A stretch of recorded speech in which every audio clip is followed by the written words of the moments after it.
आने वाले समय में हम इनसे भी और रिक्वेस्ट करेंगे और अदर जो कंपनियां उनसे भी रिक्वेस्ट करेंगे कि जो हमारे जो ट्रेनीज हैं, चाहे वो गवर्नमेंट से हो चाहे वो प्राइवेट से हो, वो आईटी फील्ड का यदि नॉलेज रखता है तो वो हमारे अंडर में ही है। ये मान के चलो, हम ये सोच रखते हैं कि भले आप प्राइवेट में पढ़ो चाहे गवर्नमेंट में पढ़ो, लेकिन उस बंदे को अच्छा नॉलेज होना चाहिए और नॉलेज वाले बंदे के पास में काम होना चाहिए। ये आप लोगों के 15-20 मिनट के जो इंटरव्यू कॉल में जस्टिफाई शायद इतना नहीं कर पाएंगे जितना आप इनके पास में काम करोगे। काम करने के बाद में आप पे जस्टिफाई करेंगे ये बंदा ठीक था, मेरा सीकर आईटीआई में जाना सार्थक हुआ कि मेरे को 25 बंदे 30 बंदे ऐसे मिले जो आज मेरे काम के प्रति इच्छा रखते हैं या अच्छा काम करते हैं। कंपनी को यदि आप अच्छा बेनिफिट देते हो, कंपनी आपका पैसा बढ़ाने की जिज्ञासा रखती है, लेकिन ऐसी उम्मीद मत करना कि आप 500 रुपए का काम करते हो और कम से कम 10,000 की उम्मीद रखते हो, क्योंकि जैसा आप काम करोगे वैसा आउटपुट आएगा, वैसा आपको पैसा मिलेगा। जो आज नहीं आ पाए, मान लो बाहर है, उस बंदे को आप एंगेज खुद भी करवा सकते हो इनसे। ये 10 बंदे हो गए जो मेंबर जो आए हुए हैं जीनियस इंफ्रास्ट्रक्चर के, उनका भी मैं बहुत बहुत आभार व्यक्त करता हूं कि ये आपके लिए टाइम देके यहाँ आए हैं और ऑन रिक्वेस्ट करने के बाद में कि इन बच्चों को जॉब मिले और ये बच्चे आगे चल के कुछ करें।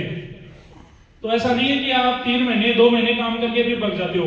तो इनको भी कहीं ना कहीं इनके जो हेड वगैरह है या कंपनी है पैसे प्रोवाइड करे। हम भी कर्मचारी हैं, ये भी कर्मचारी हैं, आप इस कंपनी से जुड़ोगे तो आप भी कर्मचारी हो।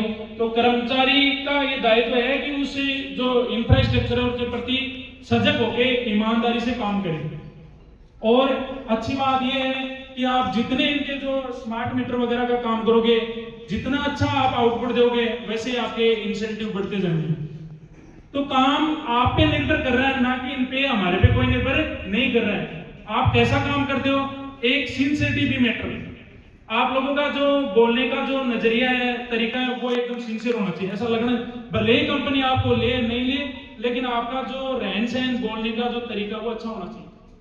इसे आप एक मैसेज आता है कि वास्तव में ये बंदा नॉन टेक्निकल के बजाय टेक्निकल बंदा है। आप भले ही अपने आप को ये मानते हो कि मैं तो आईटीआई से पास आउट हूं तो मैं तो छोटा कर्मचारी, कोई छोटा नहीं होता है, आदमी का काम बड़ा होना चाहिए। तो आप भी उस कर्मचारी के, उस कंपनी के कर्मचारी हो, तो आपका ये दायित्व बनता है कि आप सही तरीके से उसमें काम करेंगे। विशेष इनके जो काम है वो बाइक वाला भी काम है, तो बाइक के अंदर आपके पास हेलमेट कंपल्सरी। ऐसा नहीं हो कि आज इन्होंने बोला है कि हेलमेट लगा के रखना है और आप बोले कि उसको शीशा वगैरह उसमें डाल के रख रहे हो, बोले मेरा कुछ नहीं होता। देखो, समय का कोई भरोसा नहीं है। हम लोग ये चाहते हैं कि सही रोजगार मिले और लंबा रोजगार चले। इवन कई सारी कंपनियां हमारे पास प्लेसमेंट में आ रही है, हमने उसको मना किया है, स्किप किया है। क्यों? हमारे फेवर में यदि कोई चीज नहीं आ रही है, हमारे फेवर में मतलब आपके फेवर में, ऐसा लगे कि ये कंपनी अच्छी है तो हम इन्वाइट करते हैं, इनको जगह प्रोवाइड करवाते हैं, बच्चे उपलब्ध करवाते हैं। लेकिन यदि आप 50-60 बच्चे इंगेज नहीं हो पाते हैं, उसको अवॉइड करते हैं, तो फिर ये दोबारा आने के लिए नहीं आएंगे। ये श्योर हो इस बात का। तो आप अपनी सीट तो गवा ही रहे हो, अपने जो भाई बंधु जो नीचे जो बच्चे हुए आने वाले इन फ्यूचर जो पास आउट होके आएंगे, उनको भी हम इनसे इंगेज नहीं करवा पाएंगे, क्योंकि इनका आउटपुट क्या रहेगा, यार सर वही तो लड़के थे जो आप बोले। सीकर का आप लोगों को नाम खराब नहीं करना, ईमानदारी से काम करो। छुट्टी आपको जितनी भी 1-2 ये प्रोवाइड करवाते हैं, आपके जो सीनियर है उनसे बात करके कम्युनिकेशन करके आप ले सकते हो। लेकिन ऐसा नहीं कि रोज ही आपको चले कि मैं तो 1 घंटा लेट हो रहा हूं, कल नहीं आ पाऊंगा, तो फिर इसका मतलब आपकी जॉब कोई नीड नहीं है। तो मेरा धैर्य यही है कि सिंसियरिटी से आप इंटरव्यू दो, जितना आप बता पाओ उतना आप अच्छे से बताओ इनको। और देना जॉब नहीं देना ये इस टीम पे निर्भर करता है कि आपने क्या बताया, इनको क्या चाहिए, आप क्या लग रहे हो इनको, उस आधार पे आपको सारे काम करने हैं। बाकी जितने भी कैंडिडेट हैं उनके डाटा यहाँ सेव रहेंगे। जिनका अपॉर्चुनिटी है, जिनका ऑफर लेटर नहीं जारी किया जाता है, उन लोगों को हम चाहते हैं कि हमारे पास में बहुत सारे ऑप्शन हैं। इतनी स्टैब्लिशमेंट है नियर के अंदर।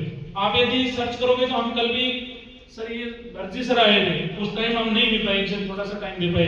हम रिंगस की जो इंफ्रास्ट्रक्चर जो एस्टेब्लिशमेंट है वहां विजिट कर रहे थे, इसलिए कि रिंगस और इस इलाके के आसपास के जो बंदे हैं, भले वो प्राइवेट के हो, वो भी बड़ी हैं, उन लोगों को जॉब मिले। और उन्होंने सकारात्मक रुख अपनाया। बोले सर हमें तो ऐसा लग रहा था कि आज जो कुआं है वो प्यासे के पास आ गया है, हमें जरूरत थी कि हम चल के आपके पास में जाएं, लेकिन आप हमारे इस्टेब्लिशमेंट में भी हमारे लिए सबसे बड़ी सौभाग्य की बात है। तो हमने यही कहा कि हमारे लिए कोई ऐसा नहीं है कि वही बड़े हैं हम छोटे हैं, छोटा बड़ा कोई नहीं है। जिस पोस्ट के अनुसार आदमी है उस पोस्ट के अनुसार यदि उसका काम है, इसका मतलब उसको सही पैसा मिल रहा है। तो उन्होंने भी सकारात्मक रूप दिया है। अधिकतर जितने लोगों का ये हो जाता है, अच्छी कंपनी है, अच्छा जॉब है, बाय द वे इनकी नजर में मान लो 2-5 लड़के ऐसे हो जाते हैं कि ये हमारे जो क्राइटेरिया उसको फुलफिल नहीं कर पा रहे हैं, तो उनके लिए लोकलिटी के अंदर हमारे पास में वो ऑप्शन है। कोई बंदा या कोई ट्रेनिंग ऐसा नहीं कह सकता कि सर मैं इस ट्रेड से पास आउट हूं और इस ट्रेड का मेरे पास जॉब नहीं है। यदि बंदा लायक है, उस ट्रेड के लायक है, तो जॉब की गारंटी हमारी है।